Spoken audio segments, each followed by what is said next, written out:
Entrepreneurs are usually obsessed about growing their business. They really focus on the growth of a business as one of the key considerations for the survival of a business. In VCs, of course, they're important, especially at the beginning. Entrepreneurs need to commit extra resources and extra focus on ensuring that the business will be profitable eventually in a few years, and that the profit formula will work in the business. However, we also need to consider that it's important to keep in mind the implication of growth. Let me show you this picture. Became already quite famous. This is when Elon Musk officially took over Twitter in 2022. And he went to the headquarters of Twitter. And then after that, we have seen a lot of new events coming up, sometimes even disruptive events. And Twitter is not alone. Also Meta, also Amazon. So all these technology companies, at the end of 2022, they laid off a large part of a workforce, in some cases even up to 50% of a workforce.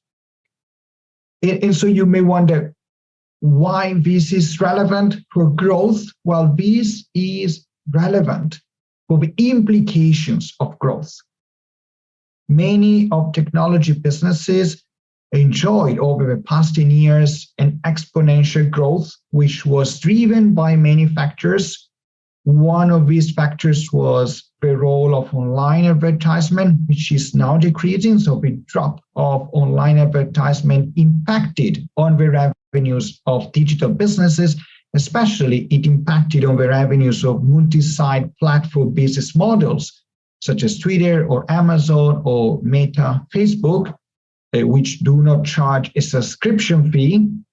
And this, of course, did have a negative influence on the profitability of these companies. At the same time, we see globally a consensus about more regulation for technology businesses. This is something that happens in the US, which happens in Europe, which happened also in China with the recent regulatory crackdown on technology businesses. Also, many technology businesses over the past few years, they try to revamp their business model. Probably Facebook was the most famous one when they launched the new brand and the new restructuring under Meta. Twitter under Elon Musk is now pursuing a similar restructuring of their business model. They propose to, for example, to charge a subscription fee, which would mean that Twitter is changing the core of a business model. We also mentioned to focus more on the coding of a technology, a component of Twitter product. So all these factors led to the layoff, which we see today. This revamp of a business model of technology businesses probably didn't lead yet to the expected return on investment. And so these companies need to manage the implications of growth over the past 10 years, 10, 15 years, when they grow very rapidly, when they hired a lot of people, a lot of employees, and now in this economic downturn for many technology companies, they are managing this. And the way they manage this is through a reduction of the workforce. So all of this is to give a very tangible example on how startups, even grown-up technology startups, the so-called 10x companies, the one able to grow tenfold compared to their market peers, the national champions of innovations, still, even these companies, when they face the implications of growth and how they need to cope with these implications. So without further ado, let's now move into our video lecture for today. What we will see in this video lecture will be First of all, how we can grow the business, what would be the implication of this growth, how we can pool resources and ensure that we are able to meet the growth of a business. And we capitalize on what we learned earlier in terms of opportunity identification, which is one of the typical skills of entrepreneurs. Growth strategies can be summarized in these metrics. In these metrics, we use two main dimensions, two main drivers, the market and the product. New market versus existing market, new product versus existing product. So in the top left quadrant of this matrix, we have a penetration strategy. Penetration strategy means essentially that we sell more of our existing product line to our existing customer base. On the top right, we find product development. So through research and development, through our partnership ecosystem, through open innovation approach, and the NPD, the new product development process, here we create a new product, which could be only some minor improvement of existing products that would be defined as an incremental innovation, or a breakthrough improvement over the existing generation of products, and that would be a radical innovation. In the bottom part of this matrix, on the left side, we have a market development. So in the market development, we are opening up a new market, which could be a new overseas market, could be a new demographic, or can be a different usage of an existing product, which leads to the creation of a new market. And finally, diversification. So diversification is when we create new products, we also enter in new markets. Generally, with diversification will also imply that we are restructuring our value chain. So getting a bit more into details, the penetration strategy is when we increase our market share, and generally this will happen when we take market share from our competitors. So we expand our existing market, for example, by building upon the loyalty of our customers. The market development strategies will consist of these three types of market development: a new geography, a new overseas market, a new demography, and a new usage of a product. Let me give you an example of this last one, the new product usage. For instance, in the late 90s, Lexus, the glorified version of Toyota cars, launched a new car, a new model, which was the Lexus RX, which can be considered one of the very first SUV, or probably the very first SUV from a modern perspective. In what Lexus realized is that people buying off-road vehicles, they did so not to go off-road, but actually to go to the supermarket and then put the grocery into the car and then go and fetch the kids at school and have enough space for all of this. And so the SUV was essentially a car with the same features in driving experience of a sedan, but just a little bit higher with the option of four-wheel drives, and became a massive success in the American market. So this is an example of a firm finding a new product use based on a deep understanding of real customer needs. Product development strategies is when we create a new product. To succeed a new product development strategy, we need to consider also a customer base. So again, having a deep understanding of a customer need will help us for the product development, and also cooperation with R&D centers, with our suppliers, with our distribution network. All of these can be a strong source of new product development ideas. And finally, the diversification strategies, which will lead to some revamping of our value chain. There could be essentially three different types of moves that companies can do strategically to reposition themselves in the value chain. These moves are the backward integration. When you move backwards in your value chain, for example, by taking over one of your suppliers. Forward integration, which is the opposite when you move into the distribution system, so more into the finished goods area rather than the inputs in your operation process. And then horizontal integration, which is basically to take over a firm that is in your same layer in the value chain. And this is to either like offer complementary products or to build up your firm's capability. In this figure, we can visualize these three options. So the backward integration, when we move back into the value chain. So for example, from a manufacturer, we move into raw material wholesaler or even into raw material producer. Forward integration is when we move forward in the value chain into the distribution system, and horizontal is when we stay in exactly the same layer or tier. Example of this, we can again reference Toyota. Toyota, that would be considered as a car maker in the manufacturer area. They also produce many of the components that then are used in Toyota Lexus cars. And for instance, radiator and other components are produced by Denso, which is a supplier to Toyota, and Denso is owned by Toyota itself.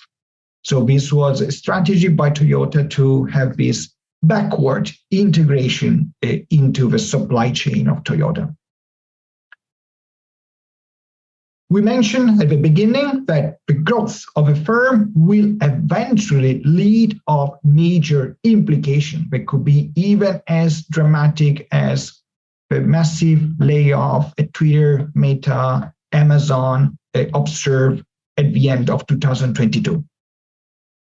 We can classify four major implications for the firm. The first one is the pressure on your human resources, especially when you are growing very fast.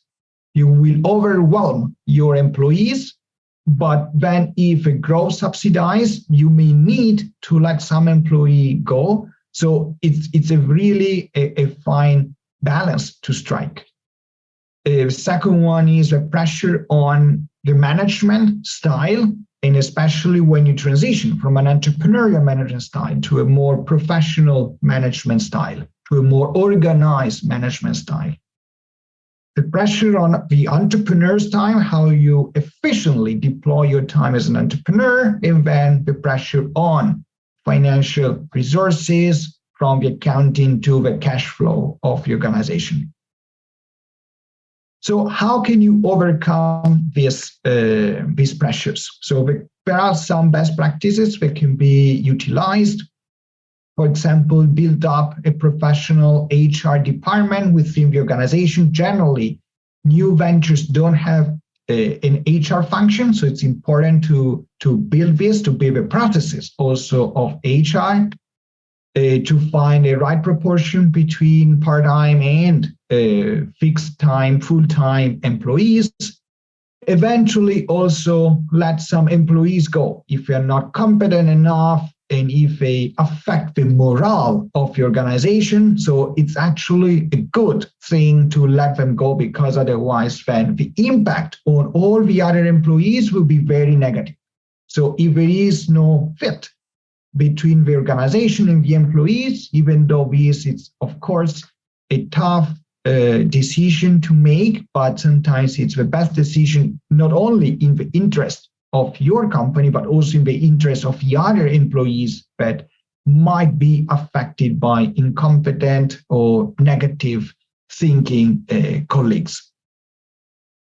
So all of this will substantiate into the creation of an appropriate HR strategy within the organization. The second type of pressure is on the management style. And generally, entrepreneurs, since we have more of an entrepreneurial mindset and behavior, we might struggle when it comes to create a more process-oriented management style, which is needed also in growing startups to ensure that all the employees are aligned and all employees clearly understand what are their roles, responsibility, and processes within the organization.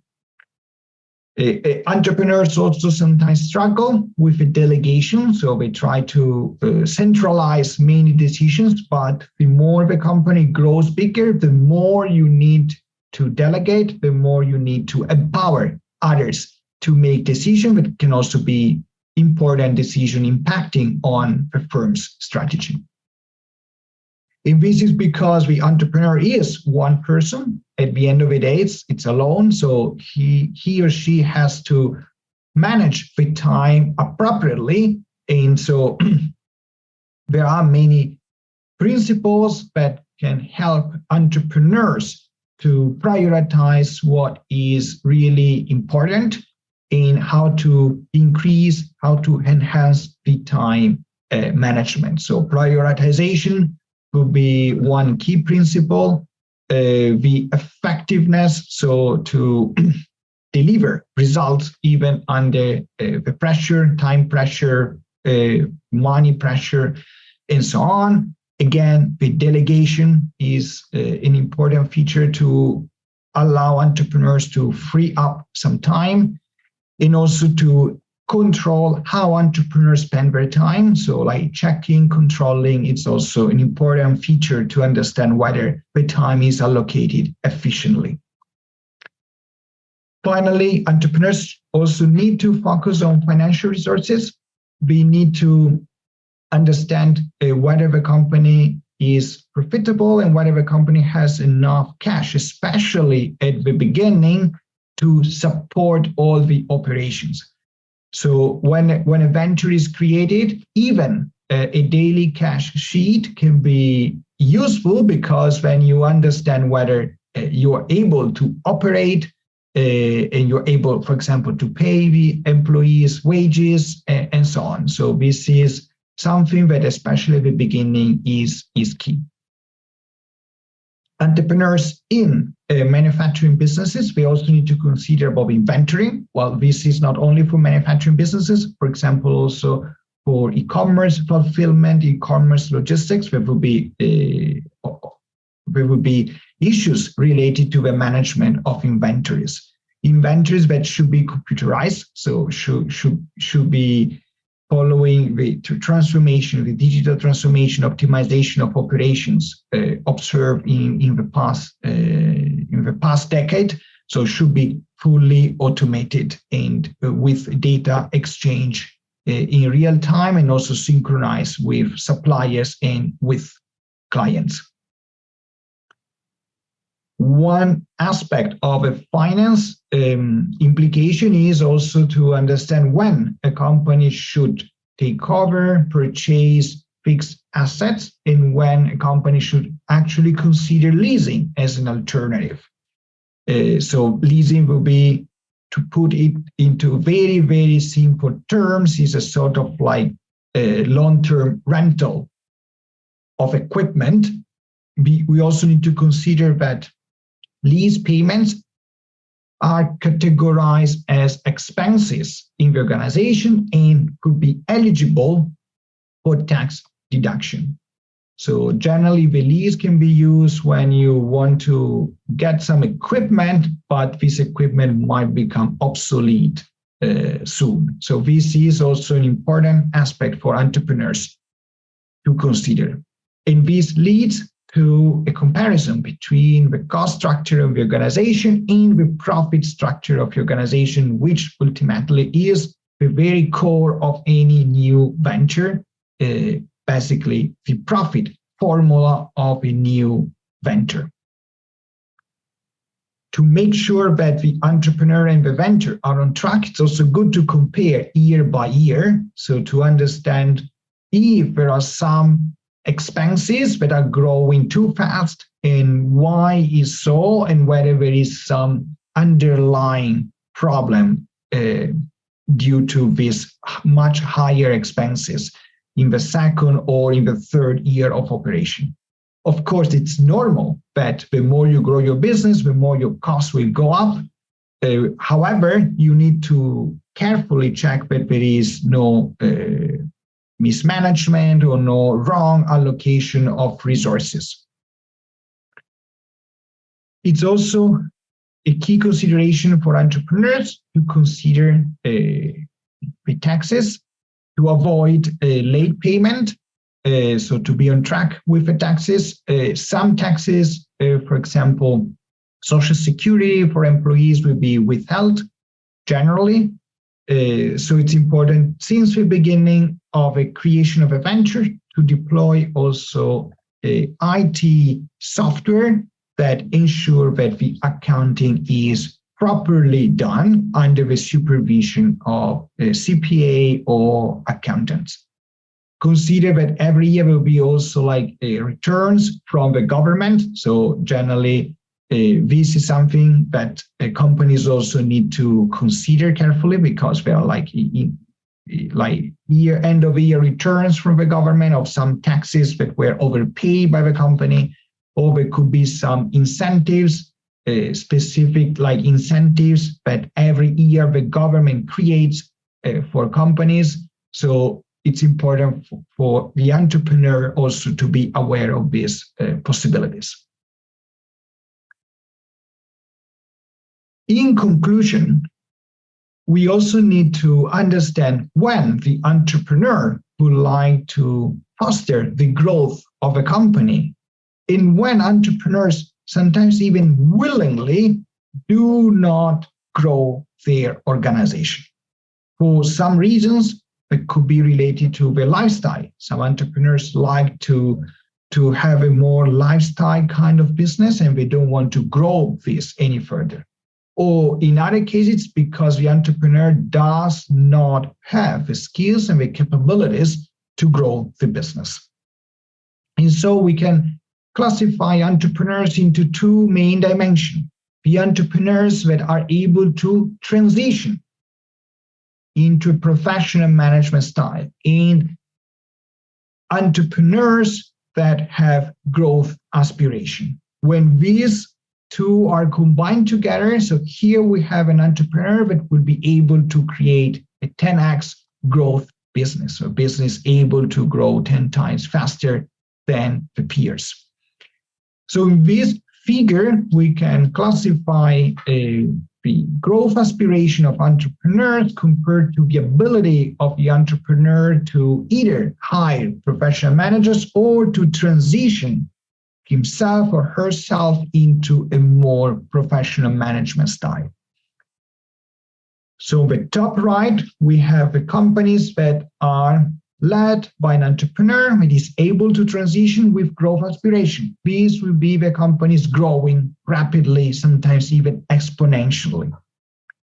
On the top left, we have entrepreneurs with unused potential. These are entrepreneurs that even if they would be able to grow the organization, still, they don't do so because they do not aspire to growth. This is generally the case of lifestyle entrepreneurship, when you create a business mostly to support your own lifestyle. On the bottom right, we have constrained entrepreneurs. These are entrepreneurs that would like to grow, but they are not able to because they don't have enough skills. Here, one possible solution is for entrepreneurs to hire some professional managers. And the final one is companies with little potential, without aspiration to grow, without entrepreneurs that are really willing to transition to professional management. So this is a recap of the four situations: the growth of a firm, the unused potential, the lack of ability of entrepreneurs to grow, and then the lack of ability and the lack of aspiration for entrepreneurs to grow their venture. So to recap on what we learned in this video lecture, We learn how entrepreneurs can grow their business. What are the strategies for entrepreneurs to grow their business? On the other side, we also learn what are the major implications of growth, and that growth must be managed. A wise entrepreneur will predict that at some point the growth will subsidize, and therefore he or she will be ready to cope with this implication of growth. And in conclusion, we also analyze whether entrepreneurs have the aspiration and the ability to grow a business, or whether they lack either the aspiration or the ability to transition into a more professional type of management, which is necessary when you are growing your business. I hope you enjoy this video lecture, and I look forward to seeing you in the next video. Bye.